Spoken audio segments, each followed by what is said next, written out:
Okay, blue shift. Is it? Why aren't the players on there? I don't know. Anyway, I think it's recording. I think we're in. So this is run 1, game 1, and it is Demiax in the top right of blue shift versus Luke in the bottom left. Luke playing Protoss, Demiax playing Terran, as we've seen before. So, yeah, what flavour of thing are we going to see here? I think I suspect Luke likes various flavours of cheese, so I'm not going to be too shocked to see cannons or something like that. Demiax we've seen previously. I haven't seen any cheese from yet. I've only seen straight up play, so I would kind of be expecting a fairly standard, possibly 2 racks, maybe a 2-1-1 style build. 2 racks, 1 factory, 1 starport, something like that, and then march across the map with an expo. But we'll see. Is Demiax that sends the early worker across though? No early worker from Luke, so not going to be a cannon rush here. Let's see what we're going to see. In has a quick peek, sees that everything's normal. Presumably clicks on that. If you don't click on it, you can't tell what it is. If you do click on it while it's within view of your worker, you can see what it is that's building, and we can see what it is. It's a gateway, so nothing too cheesy going to come out here. The worker is off home again. There's the first barracks just finishing up, and a second barracks comes down straight away. So looking very standard at this side of the map, and keeping the minerals relatively low. I'm a little bit concerned by this mineral bank for Luke. I'm not sure why that is. If you've got that many minerals this early in the game, you've forgotten something generally. You've forgotten to build maybe workers. 13 seems a little bit low. Yeah. So needs to stay on top of that. If you do suddenly find yourself a minute in with loads of money, well then why not turn it into a Nexus or something like that? Make some good use of it, because it isn't doing any good parked up there in the top right of the screen. So the side core building, very normal. 3 in gas, pretty straight up stuff, and Zealot out nice and early. Zealot against Terran is of limited use, but it can make the difference if an unwanted Reaper turns up in your base and starts harassing workers. The Zealot just means it can't stop and stay still. It means you don't really have to think about dealing with that Reaper so much. But there's a pretty good chance that you might lose the Zealot, but you'd rather lose a Zealot than, say, 3 workers, for example. So Luke sends a worker across the map. Is going to try and get a looker on, but of course, when you're playing against Terran, you really need to send the worker early doors. Otherwise you're not going to get in, because if you right click your opponent's base, you find typically that there is a full wall off at the top of the ramp. So not sure whether this worker is going to get to see anything. Maybe he has just sent it to park in this sort of region and check stuff out. Right, this is annoying me. This mouse is set up to zoom with the scroll wheel, and I don't like it. How do you... there. Also very slow, and I don't like that either, but I won't change that right now. So side core is finished, but no warp gate being researched just yet. There's the scan from our Terran player, and that's what's seen, roughly everything. So that is the money scan. There is nothing that has been missed out. It's kind of pretty standard form if you're playing something unusual, something slightly wonky. If you're, say, rushing DTs or something, that you build the Dark Shrine somewhere bizarre, here, maybe here, so that a scan doesn't get to see it. And it's not uncommon to actually build the Dark Shrine, for example, here, just somewhere totally random on the map, so that if your opponent comes in and scouts, they don't see what you're up to. I've seen Twilight consoles and Dark Shrines been built on the other side of the map frequently enough. So a handful of Marines are going to come in here, but there isn't really too much to contest at present. There are Zealots, and if the Zealots get on top of the Marines, they will definitely deal with them. And Demiax has let them get on top of the Marines. So these Marines die, remarkably quickly to Zealots, but bear in mind the Marines are ranged. So, the thing to do with those Marines is run and stutter step as best you can, and also split them. If with enough practice, if you can split the Marines and you sort of pull split, say, a marine here, and pull this one back a little bit, then this one back, then this one back, then this one back, and the zealot keeps changing its mind because it tries to attack the marine closest to it that's shooting it, which is the one standing still. So you can kind of you can get the zealot AI to work in your favor as the zealots keep changing their mind about which marine to attack by sort of pulling them back one at a time. Army supplies probably pretty even. Worker supply is exactly even. Expands are finished for both players, so we should see sort of whatever tech paths they're going to go for start to develop now. We've got the factory in production for Demiax and a third barracks, and Stim, as you would expect, is researching with combat shield already done. So not in bad shape.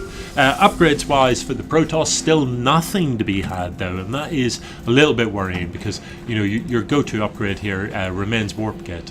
Warp Gate is just good stuff, and since you've got a forge, what did you build it for if you are not doing any upgrades? You haven't built any cannons, so that's a 150 mineral paperweight right now. I'd like to see either shields or armor being upgraded here, because you're going to be against marines. Oh, there we go. So shields, a very useful upgrade, and armor, a very useful upgrade against marines. And I think I've talked about that before. Because of the way marines do damage, it's a repetitive tickle. So any armor is worth way more than an attack upgrade when you're playing against marines. Okay, let's take a quick peek at the income tab. So Demiax ahead on that front, and actually slightly behind on worker supply, but ahead probably because there are mules somewhere. There we go. These guys do pull in quite a lot of money, and normally if you look after a game, you can see things like the income tab. You can generally pick out the points when a player forgot to drop mules for a bit and then drop 2 at a time, because it's quite a marked jump in the income. So Robo and Gateway, this is a pretty standard setup. I'd like to see more gateways. There's no shortage of income, so once you're up on 2 bases, that'll easily run 6 gateways. So you need to think about that. In general, you want 3 to 4 gates per nexus that's mining. Yeah, so if you're only on 1 base, then probably 3 gate robo. Once you're up on 2 bases, certainly 6 gate robo, and potentially a Stargate as well, or a second robo. 3 bases, then you can be thinking about more like 12 gateways, and 2 robos cranking out tier 3 units. So this little fella is going to be planting the 3rd for the Protoss player, but no gas yet, interestingly, in the natural, and you're going to need some of that, to be honest. This defensive setup here is just bizarre, isn't it? The pylons out the front is a mistake, because if you snipe these pylons, all of this stuff is no longer powered. So yeah, why would you put that? Just seems weird. So you don't have to be able to outrange the cannons. You can pick off these pylons, and then all of this stuff just becomes non-existent. But no action yet. So the big wall off from Demiax, which you see commonly against Zerg, less commonly against Protoss, but it's never a bad thing to have a big wall. It's just a front line of defense against any sort of melee units, and it can slow down anything else as well. So yeah, I've got nothing against the wall. Right. What's about to happen here? Army supplies now in favour of Demiax, and we have got things like the siege tanks coming out that add an awful lot of DPS to an army. +1 attack literally just finished up, so this is quite a nice timing. +1 attack for the Protoss will not be done by the time this arrives, but +1 shields is done. So get rid of that. What we're probably going to see is get these siege tanks set up, and then you move forward, you squeeze off a few rounds, and when the Protoss stuff comes towards you, you run back and you let the siege tanks do the damage. Yeah, so that one is in position. Starts to have a pop, but the Marines are at the back, and they are going to need to stim forward. Look how quickly these Zealots and the Immortal take out a siege tank. It doesn't take long at all. So you want the siege tanks at the back essentially, and the Marines are, no harm to Marines, but they are basically cannon fodder, aren't they? They don't cost any gas. They only cost minerals. And as I'm sure you guys have noticed, StarCraft maps are designed to be gas limited rather than mineral limited, it is very rare that you think, oh, if only I have more minerals. It's normally more gas that you need. So things like Marines, things like Zealots, are meat shields quite often. You don't mind losing them. They're cheap to produce. You can crank them out 6 or 8 at a time. You don't want to lose siege tanks. If you could lose a similar sort of values worth of Marine, you would much rather lose them. This Colossus can be a bit of a game changer. Colossus will deal a lot of damage to Marines very, very quickly indeed. But a bare naked Colossus on its own is a pretty squishy thing. You know, as a Terran player, it is well worth spending a stim to stim forward and snipe a Colossus, because the build time on a Colossus is phenomenal. Look at these fellas. So it's almost a full minute to build a Colossus, and it's 300, 200. It's a very expensive thing. That is a beautifully pissed observer. I like that a great deal. And this is a pretty reasonable move. You can get in amongst this. You can siege some of these tanks up just in case the Protoss army moves out to protect. But of course there isn't a Protoss army. Not that you know that, but there isn't one. So Protoss at present not in great shape. What is of concern is that there is this enormous bank and there's very little going on in the production tab. I mean, for Immortals are great against tanks, but they're awful against Stim Marines. You know, so why aren't there more gateways? Uh-oh, that's not what I want to see. I'm looking at the start menu. It's probably still recording StarCraft, but I've managed to pop up the start menu. All of these minerals could be being turned into charge lots, would be ideal, and charge lots would slay this. This Colossus is feeling brave and is probably going to die for his bravery without really killing anything. So Demiax doing the right thing and pulling the Marines back from the Colossus.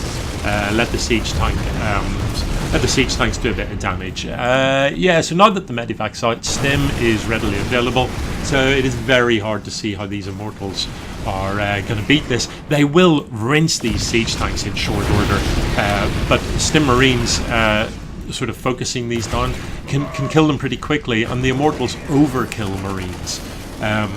You know, so they'll one-shot the Marines, but obviously they're only killing one Marine at a time.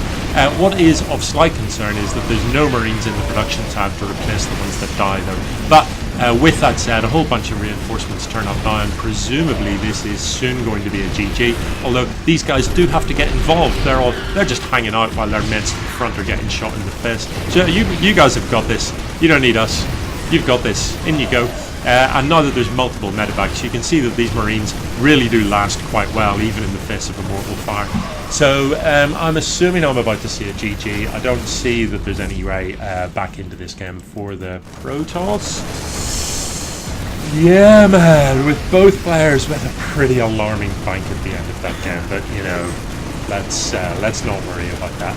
In general, yeah, I don't know. If you're still only on 1 or 2 bases, something's gone astray if you've ever got thousands and thousands of minerals in the bank. You know, if you're at the late game stage when you're on 6 bases or something like that, then this is easy to do because you find yourself bumping against 200 supply. You've got all the upgrades you want, and you're sort of playing tactics and strat and moving around the map. And actually, you do want a bank, but you know, when you're only on 2 bases, this shouldn't be happening. So you know, it's great to expand. It's great to get that extra income, but do remember that you have to build production buildings to match. So, you know, as a rule of thumb, 3 or 4 gateways per nexus, and similarly if you're a Terran, probably 3 racks in a factory per command center is what you can afford to support. So each time you expand, bear in mind, build extra production as well. Otherwise you just end up with loads of money and you cannot spend it. Alrighty, GG.